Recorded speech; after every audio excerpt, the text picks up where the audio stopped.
Fleet Commander Vectron stood in the vast command chamber of the starship Eternal Dawn, watching the holographic image of a small blue planet spin slowly before him. Behind him, the council members of the Zynthian Collective waited in silence, their dark eyes fixed on the glowing sphere. "Honored leaders," Vectron began, his voice echoing through the metal walls, "I present to you our next target. The planet is called Earth. It orbits a yellow star in the outer regions of this galaxy." Council leader Morphus leaned forward in his tall chair, studying the streams of data that floated beside the planet's image. The numbers told him everything he needed to know. 8 billion inhabitants. Primitive technology. No unified defense system. No energy weapons. Just simple chemical explosives and metal projectiles. "Tell us why we should choose this world," Morphus said, his long fingers tapping against the armrest. Vectron smiled, his sharp teeth gleaming in the blue light. "Because it will be easy. These creatures call themselves humans. They fight with bullets and bombs that are hundreds of years behind our plasma weapons. They have no shields, no advanced armor, nothing that can stop us. Their governments are scattered across the planet, constantly arguing with each other. They cannot even agree on simple things, let alone organize a defense against us." Science Officer Telmin stepped forward, holding a thin data pad in her hands. She pulled up images of human soldiers marching in formation, carrying their weapons. To the council they looked weak. Soft pink skin with no natural protection. No claws or fangs. No thick armor plating like the warriors of other species they had conquered. "Our analysis shows they have achieved basic space travel," Telmin explained, "but they abandoned it decades ago. They reached their moon and then just stopped. We do not understand why any species would give up on exploring the stars, but it proves they lack ambition. They are satisfied staying on their single world." "What about casualties?" asked Councillor Dravix, the oldest member of the assembly. His voice was raspy with age. "How many soldiers will we lose taking this planet?" Vectron laughed, a harsh clicking sound. "Minimal, honored Councillor. Perhaps a few hundred at most. We have 3 million soldiers ready to deploy. 6 battle cruisers. Superior weapons in every category. We will land in their 5 largest cities simultaneously. The shock will be so great that most will surrender immediately." But Dravix was frowning at his data screen. He scrolled through the planetary information slowly, his eyes narrowing. "Commander, I see a notation here. The Galactic Survey has classified this world as a Class 12 death world. That is the highest danger rating. Should we not be concerned?" The chamber filled with clicking laughter from the other council members. Even Morphus allowed himself a small smile. "With great respect, Councillor Dravix," Vectron said, trying to hide his amusement, "we believe that classification is nothing more than a bluff. The humans are trying to make their planet seem more dangerous than it really is. Look at the images. Blue oceans. Green forests. Clouds and sunshine. It looks like paradise, not a death trap." Telmin nodded in agreement. "We think it is a psychological trick. By calling their world dangerous, they hope to scare away pirates and raiders. But we are not raiders. We are the collective, and we will not be frightened by empty words." Morphus studied the planet for a long moment. He had to admit it looked peaceful. The scans showed comfortable temperatures, breathable atmosphere, and abundant water. There were large areas marked as wilderness and nature preserves, which meant the humans were not even using all their available resources. They were practically inviting someone to come and take it from them. "Very well," Morphus declared, rising from his chair. "Commander Vectron, you have our permission to proceed. Prepare the invasion fleet. I want simultaneous landings in all 5 target cities. Show these humans the power of the collective." Vectron pressed his fist to his chest in salute. "It will be my honor, honored leader. I estimate we will have complete control of the planet within 72 hours. Perhaps even faster if they are as weak as our data suggests." The council members filed out of the chamber, already discussing how they would divide Earth's resources among the member species. Only old Dravix remained behind, staring at the holographic planet with troubled eyes. That Deathworld classification bothered him. The Galactic Survey did not give out such ratings lightly. He had seen other classifications before. Harsh weather. Dangerous animals. Toxic gases. But Class 12? That was reserved for the most extreme conditions. He pulled up the full database entry and began reading. The description was long and filled with unfamiliar terms. High gravity. Extreme temperature variations. Aggressive microbial life. Native predators. The dominant species was listed as persistence hunters with pack bonding behavior and advanced tool use. Dravix tried to understand what those terms meant, but his translator kept glitching on certain words. Persistence hunters? Pack bonding? What did that mean exactly? He made a note to have the linguistics team review the entry, but he did not press the issue. Vectron was confident. Morphus had approved. The decision was made. If only Dravix had scrolled down to the bottom of the entry. If only he had read the final warning left by the last survey team that visited Earth 2,000 years ago. But he did not. He closed the file and left the chamber, the warning unseen. 3 weeks later, the invasion fleet arrived at the edge of Earth's solar system. 6 massive warships hung in the darkness of space, their weapons powered and ready. Inside the troop carriers, 3 million soldiers checked their plasma rifles one final time. On the bridge of the Eternal Dawn, Commander Vectron watched Earth grow larger on the viewing screen. Everything was proceeding exactly as planned. The humans had detected their arrival, of course. Their primitive satellites had spotted the fleet immediately. But the response was what Vectron had expected. Confused radio transmissions. Panicked communications between their scattered governments. Military units scrambling in all directions like insects in a disturbed nest. All ships report ready for deployment, his tactical officer announced. Excellent, Vectron said. Broadcast our surrender terms on all frequencies. Tell them to lay down their weapons and submit to collective authority. Make it clear what will happen if they resist. The message was sent. The reply came back within minutes. Not from one government but from dozens, all saying the same thing in different languages. The translator worked to keep up with all the voices, but the message was clear. No. Vectron blinked in surprise. They were refusing? Did they not understand the situation? He ordered more footage sent down. Images of the battle cruisers. Demonstrations of plasma weapons destroying asteroids. Surely when they saw the power of the collective, they would realize resistance was hopeless. The humans watched the demonstrations. And then something unexpected happened. Some of them started laughing. One transmission came through clearer than the others. A human male wearing a military uniform covered in medals and insignia. His hair was gray, his face lined with age, but his eyes were hard and cold. Unknown vessels, the human said in a calm voice, you have made a serious mistake. We are transmitting coordinates to our military bases.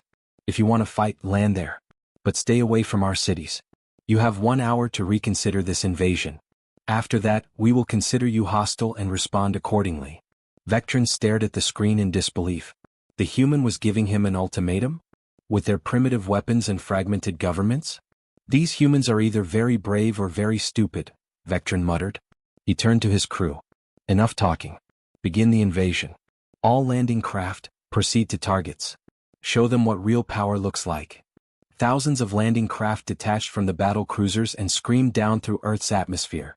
The heat shields glowed bright orange as they descended toward the 5 target cities. Inside each craft, soldiers gripped their weapons tightly, eager to prove themselves in battle. Commander Thane led the first squad out of the landing craft in Central Park, New York. The doors hissed open and he stepped onto Earth's soil for the first time, his plasma rifle raised and ready.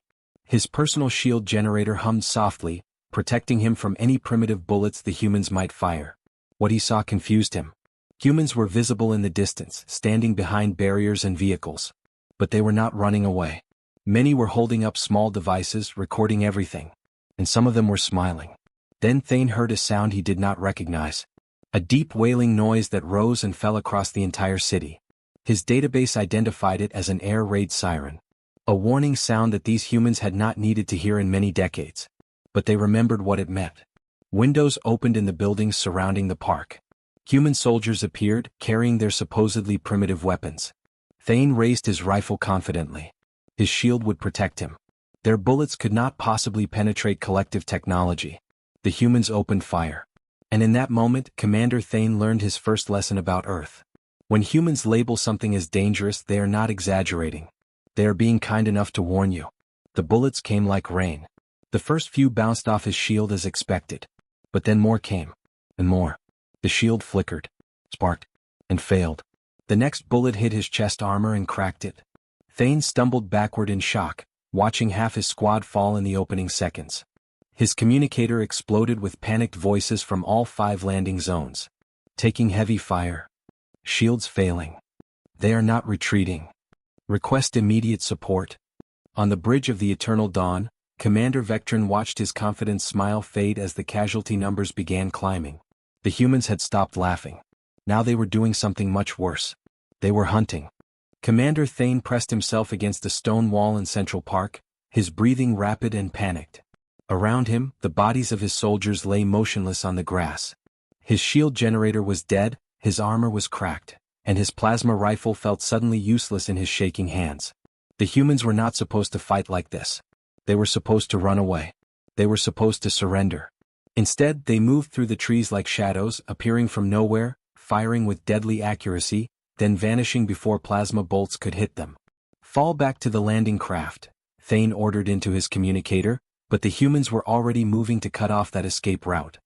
He watched in horror as a human female appeared from behind a large tree. She wore dark clothing with the words NYPD SWAT printed across her chest.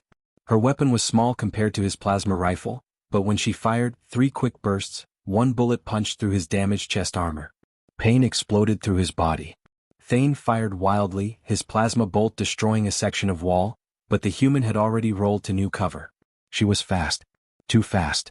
And she was trained. His communicator crackled with more desperate voices from the other landing zones around the world. From London, a terrified squad leader gasped between breaths. The gravity is crushing us. We cannot move quickly. Our soldiers are exhausted after only 10 minutes of fighting. From Tokyo, another voice screamed over the sound of explosions. They have weapons called artillery. It fires explosive shells from kilometers away. We cannot even see what is killing us. From Beijing, the transmission was cut short by static and screaming. From Moscow, a weak voice whispered, "The cold. It is so cold. Our equipment is freezing." 3 soldiers already dead from temperature alone. On the bridge of the Eternal Dawn, Science Officer Tellman stared at her data screens with growing terror. Her hands trembled as she pulled up revised environmental readings from the planet below. "Commander Vectrin," she said, her voice barely above a whisper, "I made a terrible mistake in my initial analysis." Vectrin spun to face her, his eyes wild. "What mistake? What are you talking about?" Tellman displayed the corrected data on the main screen. "Earth's gravity. It is not standard as I reported. It is 2.3 times what our species evolved under. Our soldiers are fighting while carrying more than twice their normal body weight. They cannot move efficiently. They tire in minutes." Vectrin felt his blood run cold. "What else?" "The atmosphere. The oxygen concentration is 19%. For us, prolonged exposure causes a toxic reaction in our bloodstream. We need environmental suits, but we did not bring them because I said the air was safe." Tellman's voice cracked. "And the bacteria, Commander? Earth's microbial life is lethal to our biology.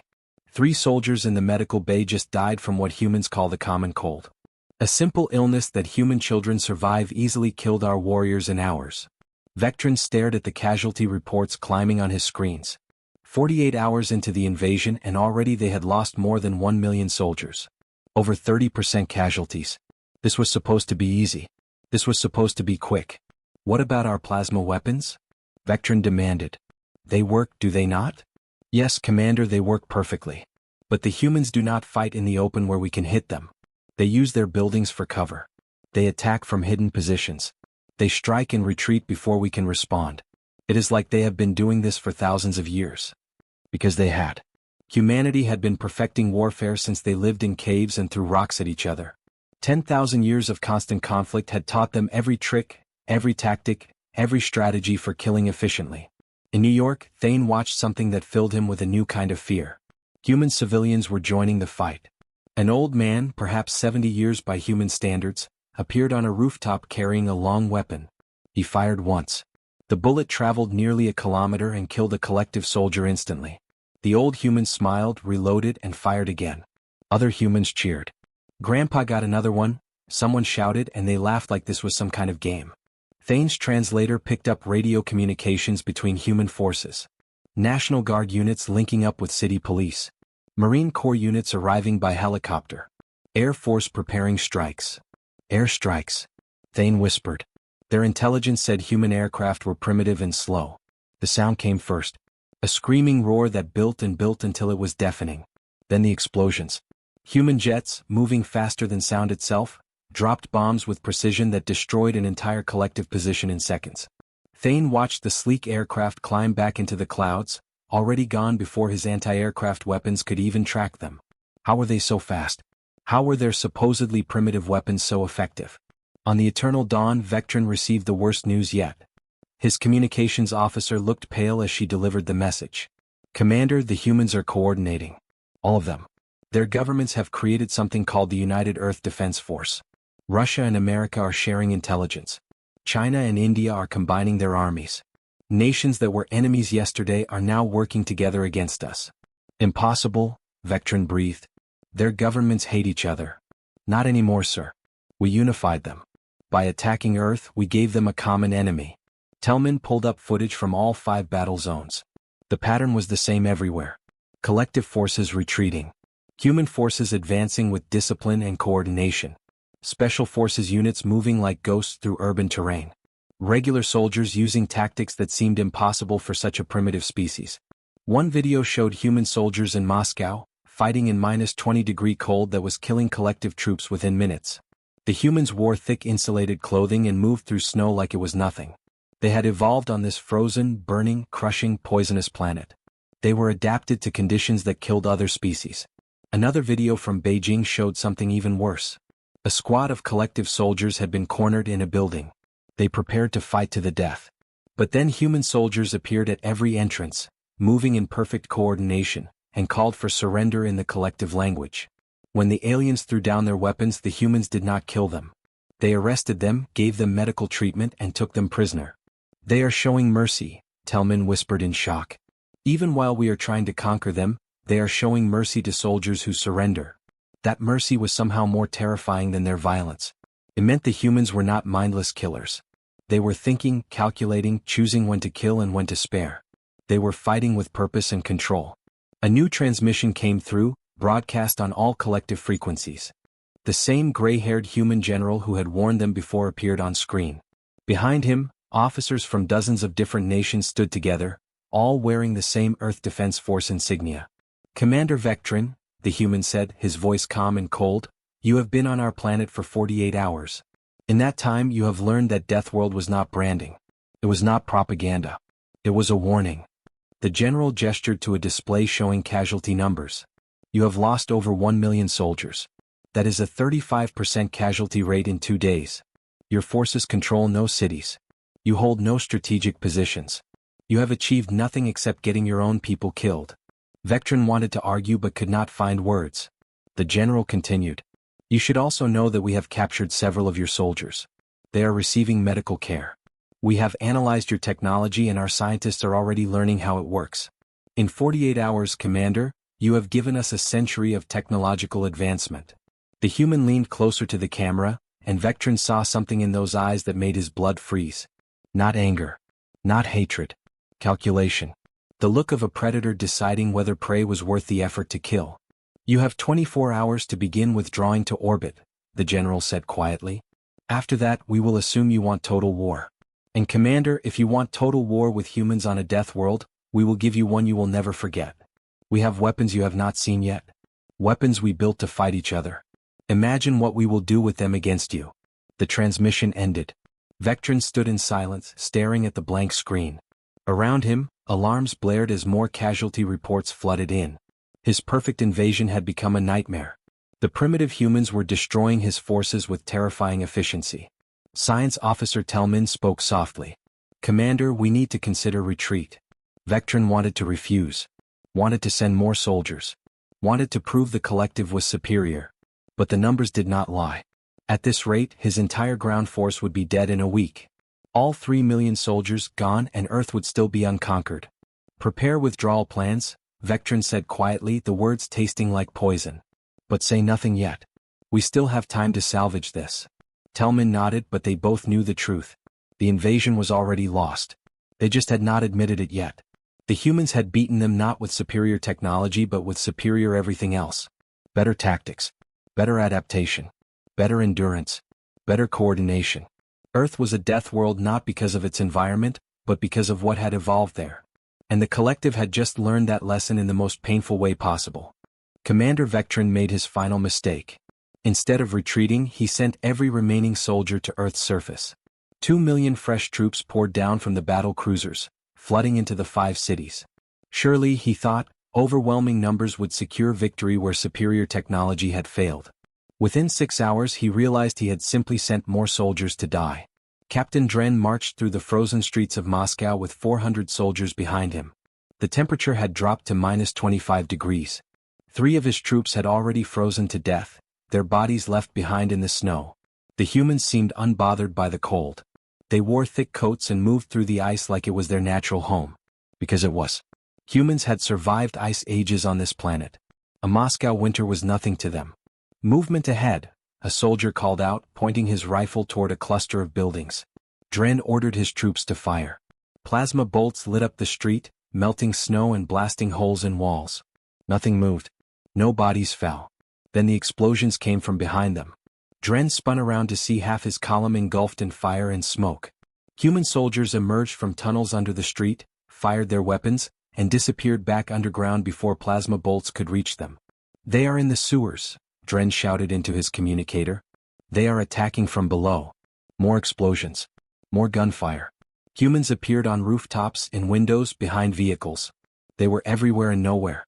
Dren tried to organize a defensive position, but his soldiers were too cold, too slow, too confused. A human dropped from a fire escape above, landing directly on one of Dren's soldiers. The human wore no armor, just thick winter clothing and a mask covering his face. He moved with brutal efficiency, stabbing once with a combat knife through a gap in the alien armor, then rolling away as plasma fire destroyed the wall where he had been standing. Dren's translator caught human radio chatter. The words meant nothing to him, but the tone was calm, professional, coordinated. These humans were not panicking. They were hunting. By sunrise, only 40 soldiers from Dren's 400 remained alive. The rest were dead or captured. Dren himself surrendered when human soldiers surrounded his position. They took his weapon, treated his injuries, and loaded him into a vehicle. Through the window, he saw Moscow's residents emerging from shelters, checking on their city, beginning repairs. The humans had defended their home without destroying it. They had fought with precision and control. And that terrified Dren more than the violence itself.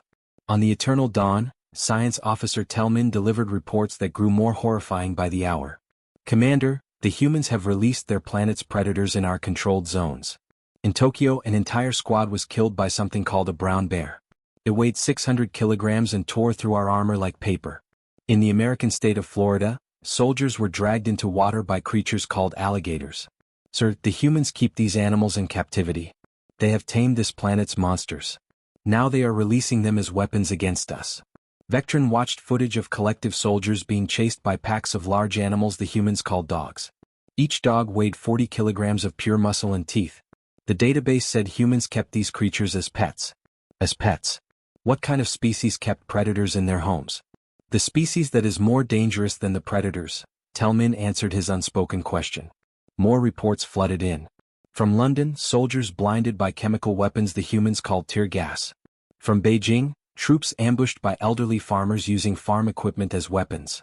From New York, prisoners released from jails and offered pardons if they fought the aliens. "The humans are forgiving their criminals if they fight us," an officer reported in disbelief. Vectron could not understand it. The humans showed mercy to captured enemies but unleashed criminals against them. They treated wounded aliens in their hospitals while simultaneously hunting others in their streets. It was psychological warfare on a level the collective had never imagined. General Webb coordinated Earth's defense from a command center deep underground.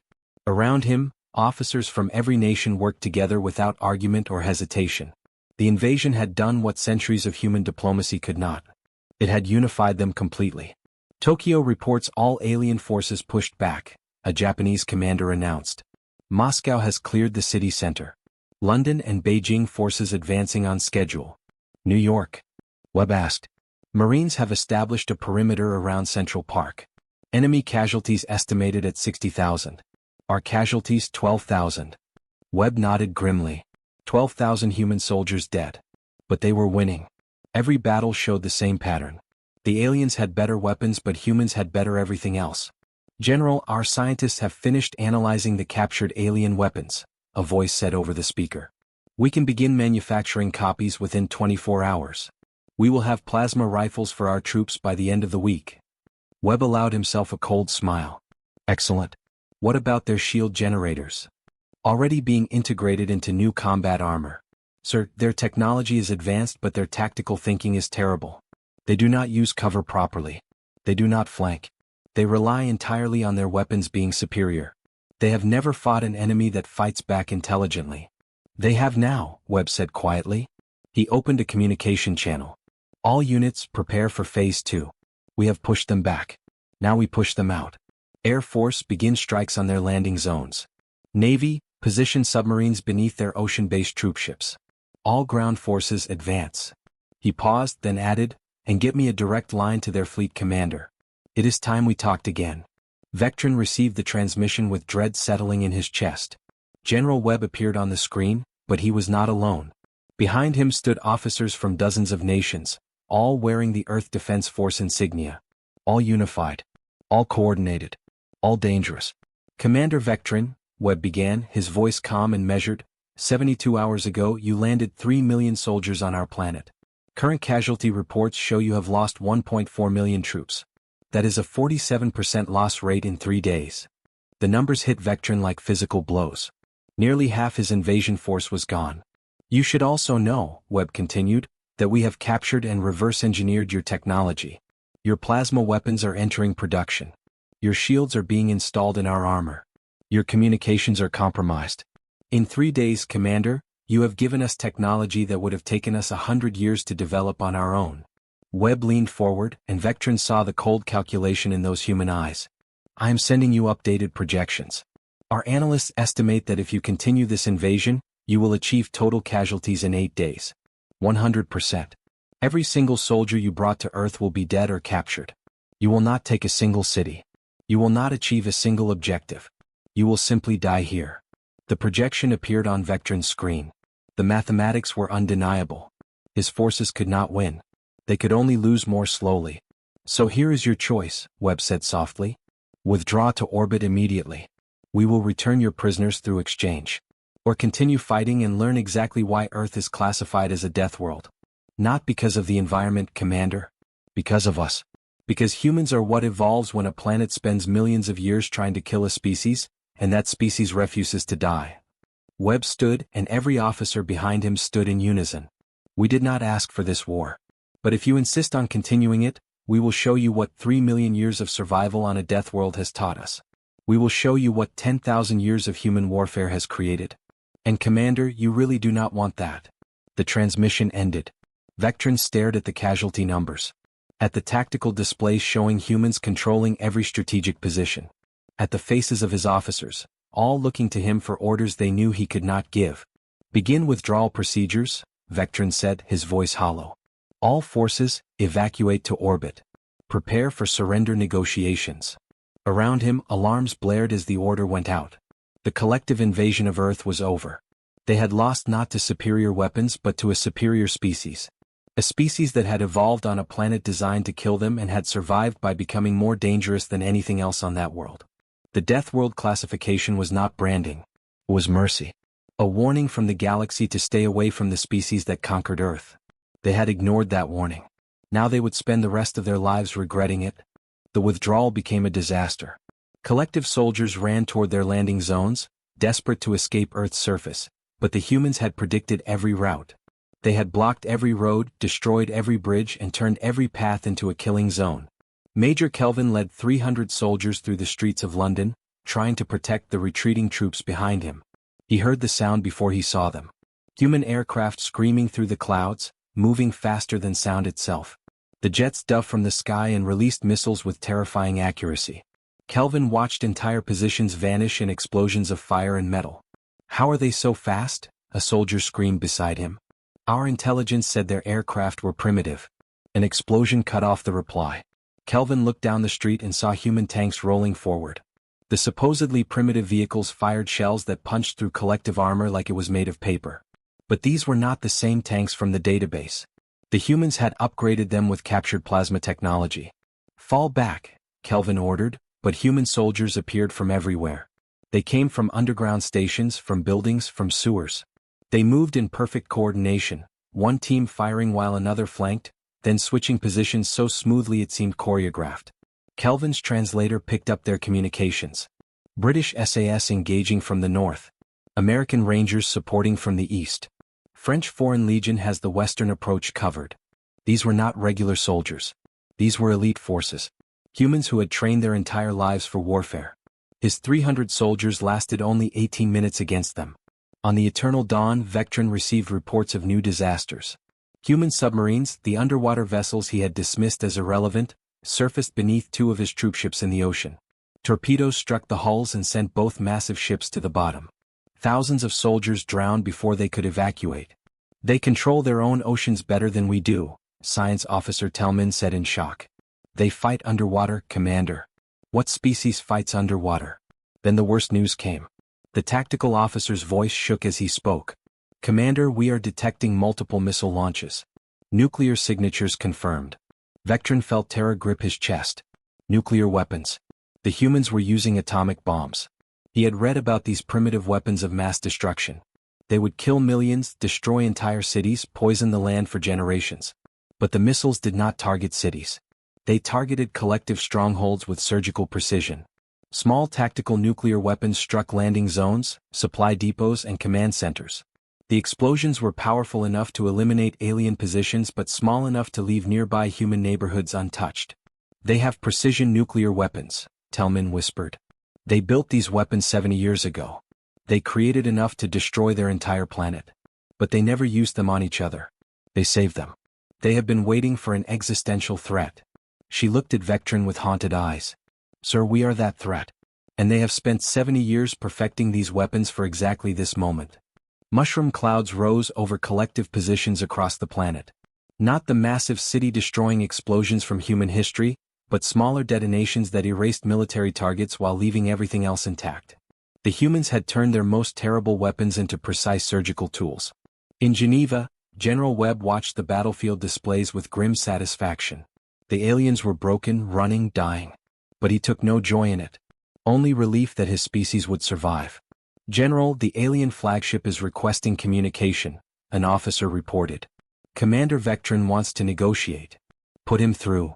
Vectron appeared on the screen. His alien features showed exhaustion and defeat. Behind him, his bridge crew worked frantically at damaged stations. The Eternal Dawn had taken hits from Earth's captured plasma weapons. General Webb, Vectron said quietly, I am requesting ceasefire terms. Unconditional surrender, Webb replied immediately. All forces withdraw to orbit. All prisoners returned. Full technology database provided as payment for the damage you caused and the 47,000 human soldiers you killed. Vectron wanted to argue but knew he had no power left. The humans controlled everything. His fleet could not leave without facing their plasma defenses. His soldiers could not evacuate without passing through human territory. He was trapped. I accept your terms, Vectron said, his voice hollow. General, I must ask. How did you defeat us so completely? We had superior technology, superior numbers at the beginning, superior weapons. You had superior tools, Webb interrupted. But Commander, wars are not won by tools. They are won by the species using them. You came from a peaceful world, did you not? Your species never had to fight for survival. You never faced predators that hunted you or disasters that killed millions. Webb leaned forward, his expression hard. Humans evolved on a planet that tried to murder us every single day. We survived ice ages that froze entire continents. We survived volcanic eruptions that blocked out the sun. We survived diseases that killed half our population. We survived predators that weighed 10 tons and had teeth like knives. Then we spent 10,000 years fighting each other, developing tactics and strategies that made us the most efficient killers in our planet's history. Webb's voice grew colder. You brought advanced weapons to a knife fight, Commander. And you forgot that humans invented the knife. We invented the spear. We invented the bow. We invented gunpowder and nuclear weapons and everything in between. We have been killing things since we climbed down from the trees. It is what we do best. Vectron slumped in his chair, completely defeated.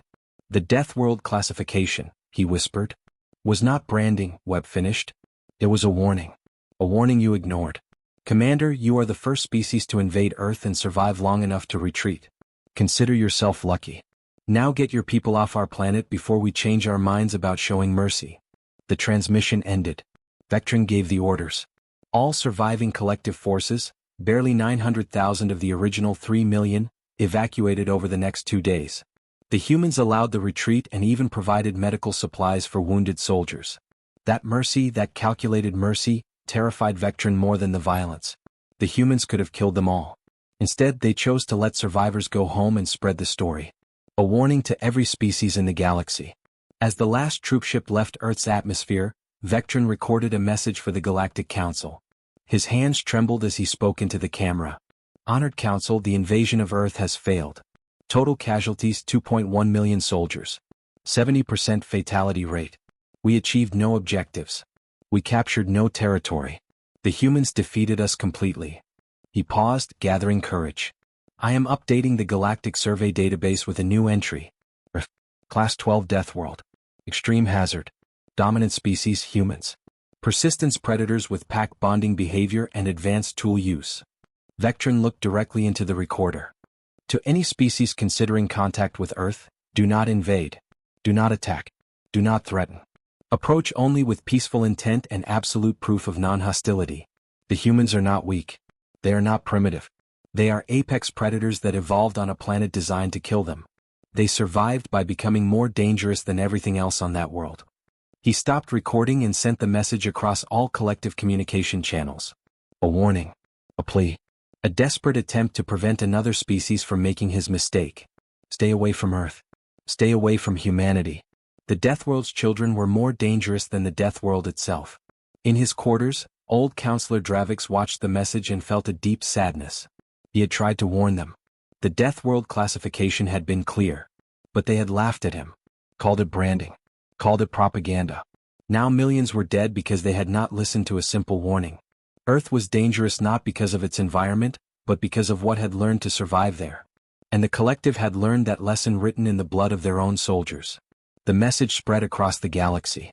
Species after species received the update and read the new database entry with growing horror. Some refused to believe it. Others immediately marked Earth as forbidden territory. But all of them learned the same lesson. When the Galactic Survey calls a planet a death world, it is not being dramatic. It is not exaggerating. It is showing mercy by giving you one chance to stay away. The collective had wasted that chance. And they would regret it for generations to come. 6 months after the failed invasion, Commander Vectron stood in the Galactic War Crimes Tribunal. The massive chamber was filled with representatives from hundreds of alien species, all watching as the collective faced judgment for its unprovoked attack on Earth. Vectron wore no chains or restraints. The humans had insisted on that.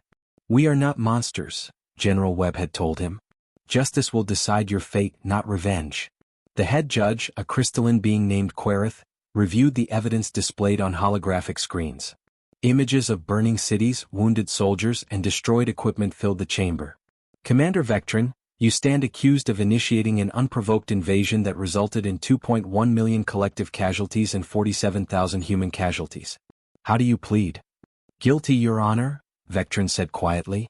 I take full responsibility. The invasion was my idea. The Council authorized it, but I planned it and led it. The blame is mine. Surprised whispers filled the chamber. Quereth continued. The tribunal has reviewed Earth's response. Despite possessing weapons of mass destruction, the humans used them with precision to minimize casualties. Despite facing extinction, they offered medical care to wounded enemies and treated prisoners according to their Geneva Conventions. Commander, do you confirm this? I do, Your Honor. The humans showed more mercy than we deserved. They could have killed my entire fleet. Instead, they let us retreat and gave us medicine for our wounded. They are not monsters. We were the monsters. Quereth nodded slowly. This tribunal notes Earth's restraint. However, we must address why this invasion happened when Earth was clearly marked as a Class 12 death world. Science Officer Tellman was called to testify.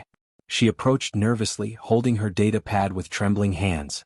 Officer Tellman, you were responsible for analyzing Earth before the invasion. Explain your assessment. Your Honor, I failed in my duty. The death world classification was clear in the database, but we dismissed it as human propaganda. The planet looked beautiful in our scans. Green forests, blue oceans, comfortable temperatures. We did not understand what death world truly meant. And now? Quereth asked. What do you understand now? Tellman pulled up a holographic image of Earth. Your Honor, a death world is not just a planet with bad weather or dangerous animals. It is a planet that actively forces species to evolve survival traits. Earth has gravity that is more than twice the galactic standard, forcing stronger muscles. Its oxygen levels are toxic to most species but provide tremendous energy to those adapted to it. Its temperature swings from freezing to boiling. Its diseases are lethal. Everything about Earth kills visitors. She zoomed in on human anatomy. Humans evolved as persistence hunters. They can run for hours without stopping. They can survive injuries that would kill most species instantly. They have something in their blood called adrenaline that lets them ignore pain and access emergency strength. And most terrifying, they have pack bonding behavior. They will die for their families. They will forgive old enemies to fight new threats. We unified their entire planet in 72 hours by threatening them. The gallery sat in stunned silence. Your Honor, Telmin continued, her voice shaking, humans are not victims of their death world. They are its conquerors. They eliminated creatures that weighed more than they did. They created weapons that can destroy their own planet. They fought 10,000 wars against each other and developed tactics refined over millennia. They are not primitive. They are the most dangerous species we have ever encountered. Quereth absorbed this information. Your recommendation for the database update? Maximum hazard classification, Your Honor. Any species considering contact should know that humans are not weak and not defenseless. They are apex predators from a world that spent 3 million years trying to kill them. Approach only with peace. The tribunal delivered its judgment days later. Commander Vectron received 20 years imprisonment with possibility of parole. The Collective Council was ordered to pay reparations to Earth and share technology. Science Officer Telmin was cleared of criminal charges but assigned to update the database. Most importantly, the tribunal issued an official warning to every civilization in the galaxy. The updated Galactic Survey database entry for Earth appeared on screens across 1,000 worlds. Planet Earth. Sol System. Class 12 Deathworld. Extreme hazard. Dominant species humans. Warning, do not engage militarily. Species characteristics. Persistence predators with extreme endurance. Pack bonding behavior leading to rapid unification when threatened. Advanced tool users with sophisticated weapons. Combat tactics refined over 10,000 years. Psychological resilience allowing function under extreme stress. Capability to weaponize their own environment. Historical note. In year 2025 Earth calendar, the Collective invaded with 3 million soldiers and superior technology. Result. 70% collective casualties. 0 territorial gains. Complete tactical failure.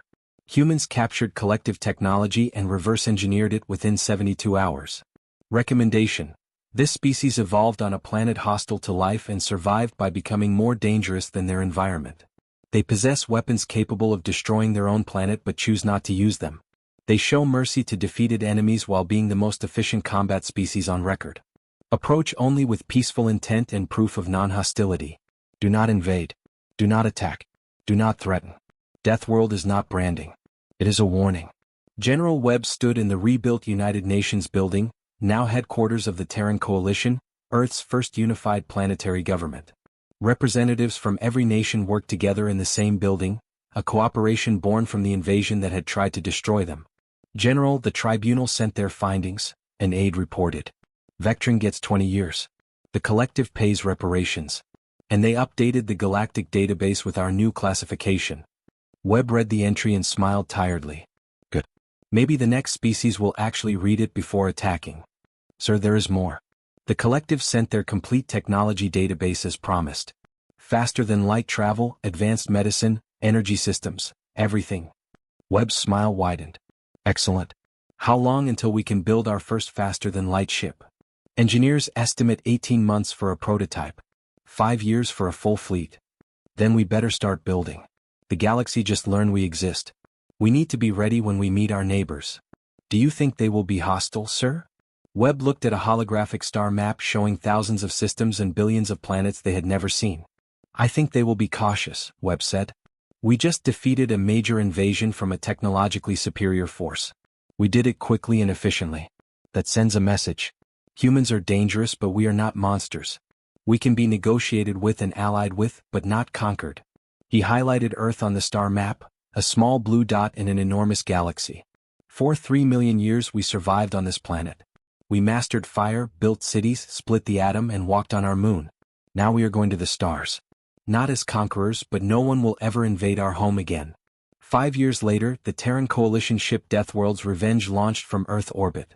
It was humanity's first faster-than-light vessel, carrying diplomats, scientists, and a full military escort. Its mission was to explore the galaxy, establish peaceful contact with alien species, and serve as a reminder of what happened when someone mistook humans for easy prey. As the ship jumped to faster than light speed, it broadcast a message across all known frequencies. This is the Terran Coalition ship Deathworld's Revenge. We come in peace to establish diplomatic relations with all species. We seek trade, cultural exchange, and cooperation. But know this: Earth remembers the invasion. Earth remembers the 47,000 soldiers who died defending their home. We hope to meet you as friends. But if you come as enemies, you will learn exactly why our planet is called a death world. Not because of the environment, but because of us. The message echoed across the galaxy. Some species welcomed it. Others feared it. But all of them understood it. Humanity had joined the galactic community. And they had announced their arrival by defeating an invasion that should have destroyed them. Somewhere in deep space, a young alien cadet looked at Earth's database entry and asked her instructor a question. "Teacher, why would anyone choose to live on a planet like that?" The old instructor, who had survived the invasion and bore the scars to prove it, looked at his student with sad eyes. "That is not the right question, child. The question you should ask is this: what kind of species can survive on a planet like that? And when you understand the answer, you will understand why we must never threaten them again." The cadet looked at the blue planet on her screen and felt a chill run through her body. She made a note in her personal log. Beautiful from a distance. Deadly up close. Never approach with hostile intent. The Death World classification was not a challenge. It was not propaganda. It was mercy. One final warning before you made a mistake you could never take back. The collective had ignored that warning. 2 million soldiers paid the price. Now the galaxy knew the truth. Earth was dangerous not because of its storms or its predators or its diseases. Earth was dangerous because humanity lived there. And humanity had spent 3 million years learning how to survive on a planet that wanted them dead. They had not just survived. They had won. And now they were coming to the stars, carrying that hard-won knowledge with them. The age of humanity had begun. And the galaxy would never be the same.